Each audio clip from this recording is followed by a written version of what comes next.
Hello बच्चा लोग, कैसे हो? मज़े में? ठीक है। तो बेटा क्लास 9th का आज हमारा चैप्टर स्टार्ट हो गया है, work energy and power. Special request, बहुत सारे बच्चों की रिक्वेस्ट आ रही थी मेरे पास सर कि work energy and power, work power energy हमारा स्टार्ट करवाइए। तो आज मैं आप लोगों के लिए लेके आ गया हूँ वर्क एनर्जी एंड पावर का चैप्टर। ये चैप्टर क्लास 9th का है और क्लास 9th अभी chapter number 4th, I think chapter number 4th है, क्योंकि फर्स्ट चैप्टर हमारा आता है मोशन, सेकंड चैप्टर हमारा आता है laws of motion, third chapter किसी बुक में थर्ड चैप्टर कंबाइन होता है ग्रेविटेशन एंड फ्लोटेशन में। तो जिन बुक में third chapter gravitation and flotation बन गया है उस बुक के अकॉर्डिंग फोर्थ चैप्टर बन जाता है वर्क एनर्जी एंड पावर। और जिस बुक में चैप्टर नंबर 3 बन गया ग्रेविटेशन, चैप्टर नंबर 4 बन गया फ्लोटेशन, तो उस बुक के अकॉर्डिंग चैप्टर नंबर 5 बन जाता है वर्क एनर्जी एंड पावर। ठीक है बेटा, तो आपका अपना channel physics bye Kunal Singhal के ऊपर मैं आपका स्वागत कर चुका हूं।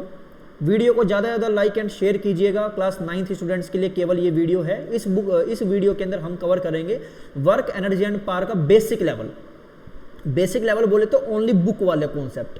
एक्स्ट्रा कॉन्सेप्ट के लिए मैं अलग से वीडियो बनाऊंगा जिसके अंदर हम कवर करेंगे क्लास 9th के वो चैप्टर्स जिस चैप्टर के अंदर मैं एक्स्ट्रा आप लोगों को पढ़ाऊंगा।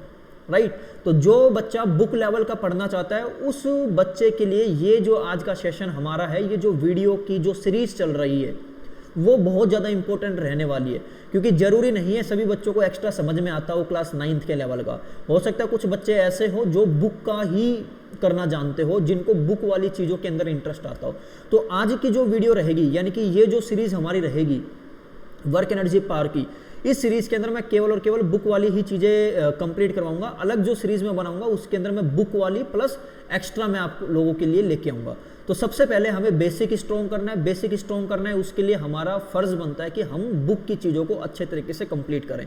जैसे हमारी बुक की चीज़ें कंप्लीट होती है उसके बाद हम स्टेप हमारा अप करके हम एक्स्ट्रा चीज़ों की तरफ कंटिन्यू करें। ठीक है, तो सबसे पहले हम अपना बुक का चैप्टर कंप्लीट करेंगे वर्क एनर्जी एंड पावर का। ठीक है, तो वीडियो को हम स्टार्ट करते हैं। तो टॉपिक आज का हमारा जो रहेगा बेटा वो रहेगा हमारा वर्क। ठीक है, तो सबसे पहले मेरे को आप ये बताइए कमेंट करके what do you mean by work की डेफिनेशन क्या होती है। ठीक है, क्या होता है वर्क बताइए। कुछ बोलेंगे सर काम, वेरी गुड, बहुत अच्छा आंसर आपका। कुछ बोलेंगे सर कार्य, कुछ बोलेंगे सर जो हमें स्कूल में जो होमवर्क मिलता है ना, स्कूल होमवर्क, वही हमारा वर्क होता है।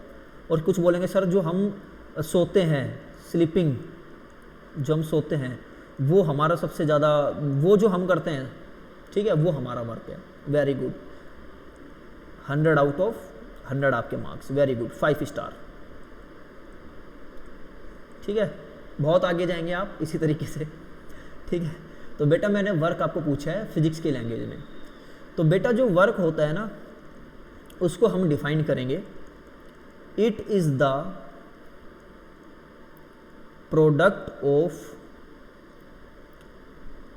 Force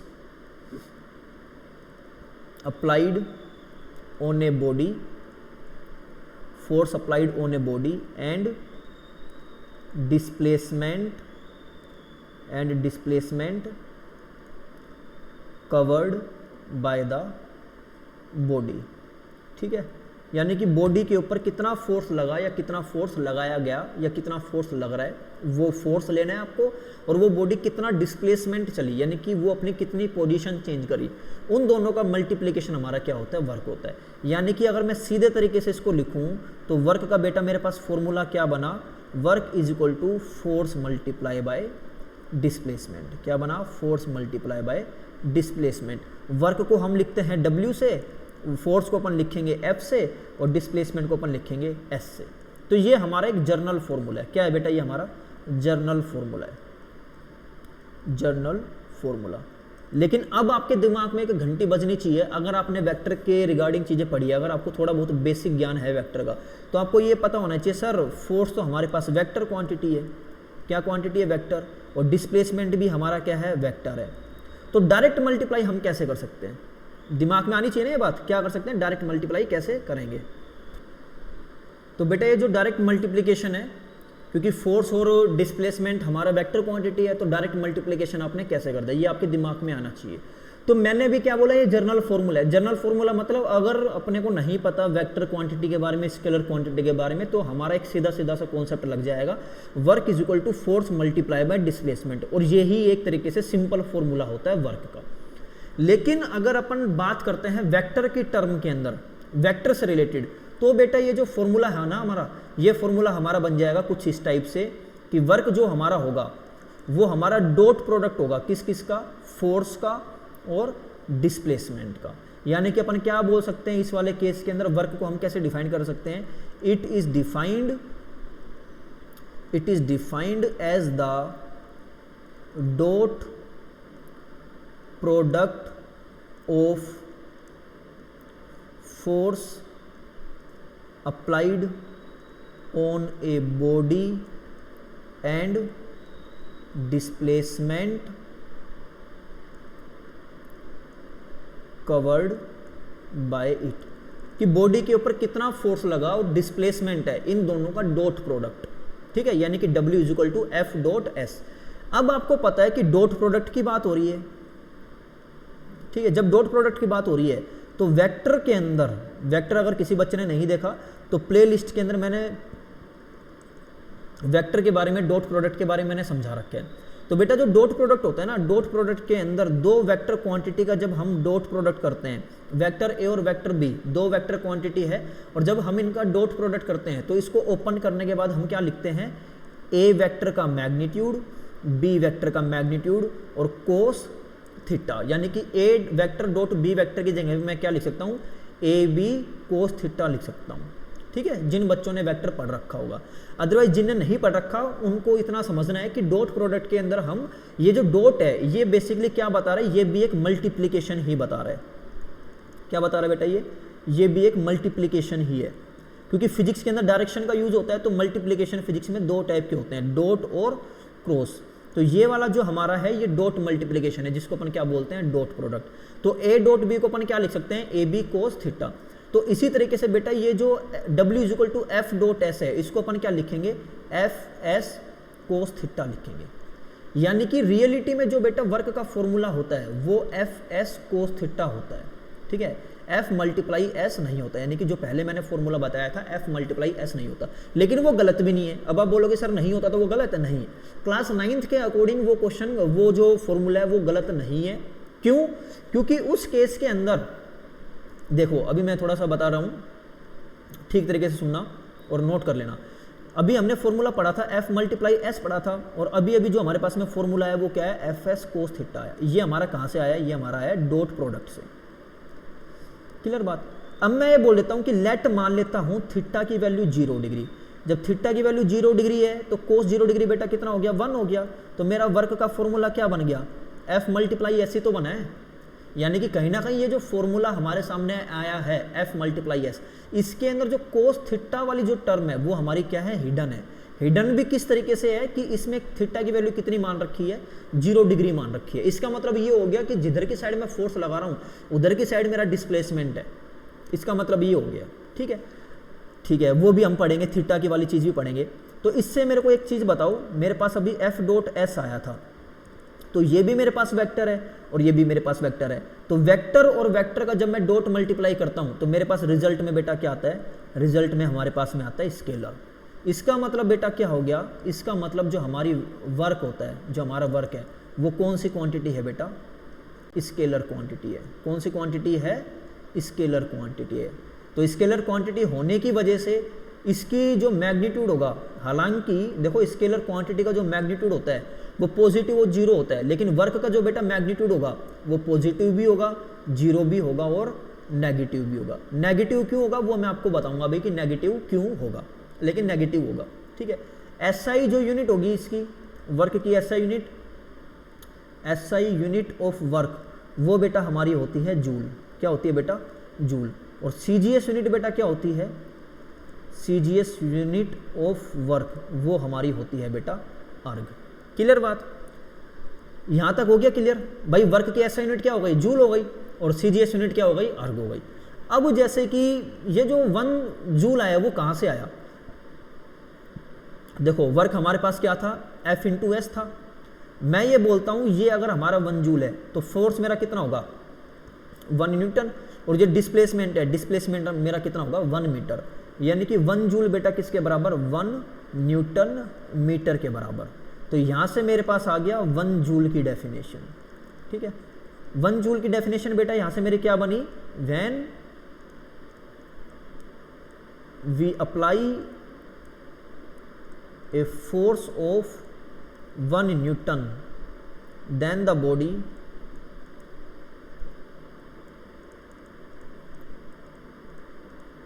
displaced by 1 meter, then the work done is said to be 1 joule। तो ये जो वर्क किया गया है ये कितना जूल कहलाया जाएगा, 1 जूल कहलाया जाएगा। एग्जाम्पल जैसे कि ऐसे समझो कि मान लो ये कोई भी सरफेस है, इस बॉडी के इस ए पॉइंट के ऊपर कोई भी ब्लॉक रखा हुआ था जिसका मास कितना था m था। मैंने इसके ऊपर एक फोर्स लगा दिया 1 न्यूटन का। जब मैंने इसके ऊपर 1 न्यूटन का फोर्स लगाया तो ये बी पॉइंट के ऊपर चला गया और यहाँ से लेके यहाँ तक की इसकी दूरी कितनी हो गई 1 मीटर की हो गई। तो 1 न्यूटन फोर्स लगाने से बॉडी कितना दूर गई 1 मीटर गई, और 1 न्यूटन मल्टीप्लाई 1 मीटर हमारा किसके बराबर आ गया 1 जूल के बराबर आ गया। इसका मतलब 1 जूल वर्क किसको कहा जाएगा, जब किसी बॉडी के ऊपर 1 न्यूटन का फोर्स लगेगा और वो जो 1 न्यूटन का फोर्स है वो उस बॉडी को कितना डिस्प्लेस कर देगा 1 मीटर डिस्प्लेस कर देगा। तो जो वर्क हुआ है उस वर्क को हम किसका नाम देंगे 1 जूल का नाम देंगे। क्लियर बात, ठीक है। इसी तरीके से सर अभी अभी आपने अर्ग भी बताया था, तो अर्ग के अंदर भी बता दो हमारे। ठीक है भाई, अब देखो 1 अर्ग है क्योंकि ये हमारी कौन सी यूनिट है CGS यूनिट है। तो CGS यूनिट के अंदर देखो work is equal to force multiply by displacement. तो इसकी CGS यूनिट 1 अर्ग, फोर्स की CGS यूनिट क्या बनेगी 1 डाइन, और डिस्प्लेसमेंट की क्या बनेगी 1 सेंटीमीटर, यानी कि 1 erg is equal to 1 dyne centimetre. तो बेटा 1 अर्ग को अपन कैसे डिफाइन करेंगे, सेम डिट्टो बनेगा when we apply a force of 1 dyne, then this force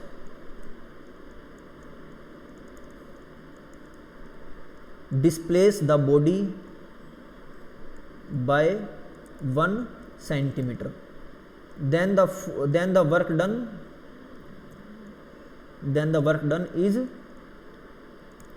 said to be 1 अर्ग।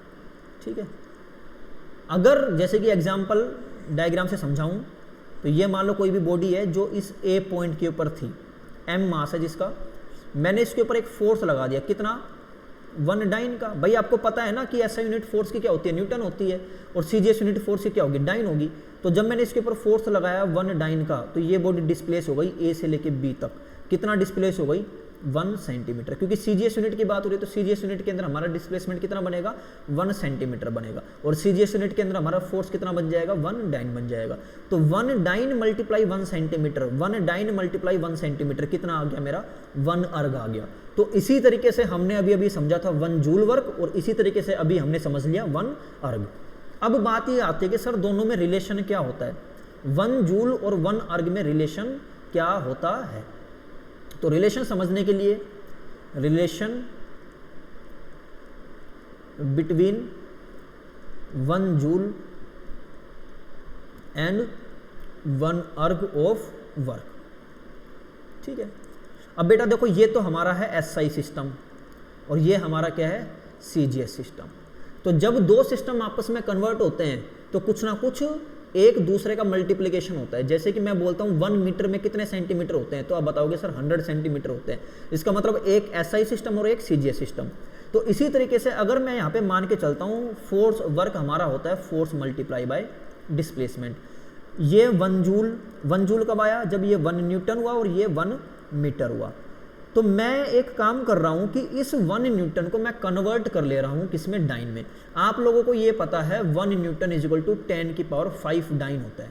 कैसे होता है देखो, फोर्स हमारा किसके बराबर ma के बराबर। तो 1 न्यूटन m हमारा मास है, मास कितना 1 kg, और एक्सेलरेशन मेरा 1 मीटर पर सेकंड स्क्वायर मान के चल रहा हूं।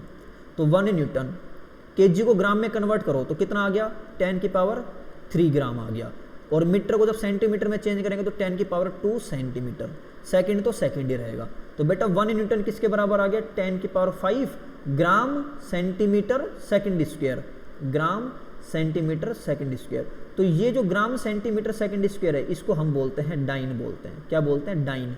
इट्स नॉट डायन, मत बोल देना डायन, डायन नहीं होता, ये क्या होती है? डाइन होती है। तो 1 न्यूटन इज इक्वल टू 10 की पावर 5 डाइन, यहाँ से आता है ये। तो 1 न्यूटन इज इक्वल टू 10 की पावर 5 डाइन में इसमें पुट कर दूं क्योंकि सीजीएस में कन्वर्ट करना है, तो 10 की पावर 5 डाइन, और 1 मीटर को मैं चेंज कर देता हूँ सेंटीमीटर में, 10 की पावर 2 सेंटीमीटर। तो 1 जूल बेटा किसके बराबर आ गया हमारा 10 की पावर 7 डाइन सेंटीमीटर। और देखो डाइन सेंटीमीटर किसका मल्टीप्लिकेशन होता था? ये तो हमारा अर्ग का होता था सर। तो 1 जूल इज इक्वल टू 10 की पावर 7 अर्ग। ठीक है, तो यहां से हमारे पास में आ गया 1 जूल इज इक्वल टू 10 की पावर 7 अर्ग। ठीक है, तो बेटा आज की वीडियो में अपन ने क्या क्या पढ़ा देखो एक बार पढ़ लेते हैं। सबसे पहले अपन ने देखा वर्क की डेफिनेशन। तो वर्क की डेफिनेशन बेटा हमारी क्या आई? ये हमारा एक मल्टीप्लिकेशन होता है, प्रोडक्ट होता है किस किस का? फोर्स का और डिस्प्लेसमेंट का। जर्नल फॉर्मूला अगर आपसे कोई पूछता है तो क्या बताओगे कि सर ये work is equal to force multiply by displacement, यानी कि F मल्टीप्लाई बाय S। अगर थोड़ा सा कोई पूछे कि सर इसको थोड़ा सा एडवांस लेवल में बताओ, वेक्टर वगैरह से रिलेटेड बताओ, तो क्या बताओगे? ये डॉट प्रोडक्ट होता है किस किस का? फोर्स और डिस्प्लेसमेंट का डॉट प्रोडक्ट होता है, यानी कि W is equal to F vector dot S vector. और जब इसको ओपन करोगे तो क्या जाएगा? FS कोस थीटा आ जाएगा। अब यहाँ पे थीटा क्या है? थीटा के बारे में जानने के लिए आपको वीडियो में बने रहना होगा, क्योंकि नेक्स्ट जो वीडियो आएगी उस वीडियो में हम प्रॉपर्ली डिस्कस करेंगे इस थीटा के रिगार्डिंग कि ये थीटा हमारा कब लेना होता है, किस केस में लेना होता है, पॉजिटिव कब होता है, नेगेटिव कब होता है। क्योंकि मैंने अभी लिखा था यहाँ पे कि स्केलर क्वांटिटी है। अब स्केलर क्वांटिटी में होने के बाद भी हमारा वर्क नेगेटिव क्यों आता है? क्योंकि अभी तक जो हम पढ़ के आ चुके हैं, स्पीड हो गया, डिस्टेंस हो गया, स्पीड में भी हमने पढ़ा था कि स्पीड हमारी एक स्केलर क्वांटिटी है और वो हमारी पॉजिटिव वो जीरो होती है, नेगेटिव नहीं होती। सिमिलरली डिस्टेंस भी हमारा पॉजिटिव और जीरो होता है, नेगेटिव नहीं होता। स्केलर तो वो भी थे, लेकिन ये इस भाई साहब ने क्या गलती कर दी, वर्क ने क्या गलती कर दी कि ये स्केलर भी है और उसके बाद भी इसका नेगेटिव आ रहा है। तो इस नेगेटिव कॉन्सेप्ट के बारे में पढ़ने के लिए हम अपनी नेक्स्ट वीडियो लेके आएंगे, तो तब तक के लिए आपको वीडियो में बने रहना होगा, सो दैट आपको सब्सक्राइब करना होगा, सो दैट कि हमारी जो नेक्स्ट वीडियो आएगी वर्क के ऊपर, लेक्चर नंबर 2 आएगा, वो प्योरली बेस्ड होगा इस थीटा के ऊपर कि ये थीटा हम कब लेंगे, ये थीटा हमें किसके बारे में बताता है, वर्क हमारा पॉजिटिव कब होगा, वर्क हमारा नेगेटिव कब होगा और वर्क हमारा जीरो कब होगा। ठीक है, उसके अलावा हमने बेटा क्या पढ़ा? हमने पढ़ा 1 जूल के बारे में कि 1 जूल वर्क हमारा कब होगा। तो बेटा 1 जूल वर्क हमारा कब होगा? जब किसी भी बॉडी के ऊपर हम 1 न्यूटन का फोर्स लगा देंगे और वो जो 1 न्यूटन का फोर्स है उस बॉडी को 1 मीटर डिस्प्लेस कर देगा, 1 मीटर अपनी जगह से हटा देगा। तो उस बॉडी के ऊपर हुआ कार्य कितना कहलाएगा? 1 जूल कहलाएगा। सिमिलरली हमने पढ़ा 1 अर्ग वर्क सीजीएस यूनिट के अंदर। तो 1 अर्ग किसको बोलेंगे? जब किसी बॉडी के ऊपर 1 डाइन का फोर्स लगाया और उस 1 डाइन के फोर्स ने उस बॉडी को कितना डिस्प्लेस कर दिया? 1 सेंटीमीटर डिस्प्लेस कर दिया। तो वो जो वर्क होगा वो कितना कहलाया जाएगा? 1 अर्ग कहलाया जाएगा। ठीक है, उसके बाद में हमने एक रिलेशन देखा कि 1 जूल और 1 अर्ग के बीच में, 1 जूल और अर्ग के बीच में रिलेशन क्या होता है। यहाँ पे 1 जूल और 1 अर्ग नहीं बोलूंगा मैं, ये थोड़ा सा गलत हो जाएगा। यहाँ पे मेरे को लिखना चाहिए, यहाँ पे अपने को लिखना चाहिए कि ये जो ये जूल और अर्ग के बीच में रिलेशन क्या होता है। ठीक है, तो रिलेशन बिटवीन जूल एंड अर्ग, यानी कि relation between SI unit of the work and CGS unit of the work. तो बेटा हमारा रिलेशन क्या आया जूल और अर्ग के अंदर? सर रिलेशन हमारा आया 1 जूल इज इक्वल टू 10 की पावर 7 अर्ग। तो बेटा वीडियो अपनी यहीं तक थी आज के लिए। ठीक है, ठीक है बेटा। तो देखो 1 जूल और 10 की पावर 7 अर्ग के बराबर होता है। तो ये हमारा रिलेशन हमने पढ़ लिया जूल और अर्ग के बारे में, यानी कि SI unit of the work and CGS unit of the work के बारे में। तो आई थिंक इतनी जो हमारी स्लाइड्स हो गई है ये बहुत है, क्योंकि थोड़ा थोड़ा अपन पढ़ेंगे, चीज़ों को अपने को हार्ड नहीं करना, चीज़ों को अपने को आसान करना है। तो आज की वीडियो हमारे पास इतनी थी। लेक्चर 2 जो हमारा आएगा, यानी कि जो 2nd वीडियो आएगी, इसके अंदर हम पढ़ेंगे पॉजिटिव वर्क, ठीक है, नेगेटिव वर्क के बारे में और जीरो वर्क के बारे में। ठीक है, तो तब तक के लिए आप अपने YouTube channel physics bye Kunal Singhal के साथ बने रहिए। वीडियो को ज़्यादा से ज़्यादा लाइक कीजिए, शेयर कीजिए। क्लास 9th के लिए ये सीरीज चलाई जा रही है, क्लास 9th स्टूडेंट्स के लिए, ठीक है। इसके अंदर हम कवर कर रहे हैं बुक के according, according to your book के अकॉर्डिंग हम इस चैप्टर को कवर कर रहे हैं। तो उन बच्चों तक वीडियो पहुंचाइए जिनको थोड़ा सा दिक्कत रहती है फिजिक्स में, वर्क पावर एनर्जी जिनको अच्छे समझ में नहीं आ रहा, जो चाहते हैं कि वर्क पावर एनर्जी हमें अच्छे से समझ में आए। तो मेरी आपके लिए बहुत ज़्यादा तैयारी है कि मैं चाहता हूं कि बच्चों को बहुत कुछ पढ़ाऊं मैं, लेकिन आपको साथ देना पड़ेगा, आपको अपने कंसंट्रेशन से पढ़ना पड़ेगा, सो दैट की चीज़ें आपको आसान लगे और आप चीज़ों के अंदर इंटरेस्ट क्रिएट कर पाएँ। तो वीडियो आज के लिए हमारी इतनी थी। लेक्चर सेकंड के लिए आप वेट कीजिए, 1 और 2 डे के अंदर हमारा लेक्चर सेकंड भी आ जाएगा, पॉजिटिव वर्क, नेगेटिव वर्क और जीरो वर्क में। तब तक के लिए शुक्रिया, आपका बहुत बहुत शुक्रिया। चैनल को ज़्यादा से ज़्यादा सब्सक्राइब करवाइए, लाइक और शेयर वीडियो को ज़्यादा से ज़्यादा कीजिए। Thank you very much.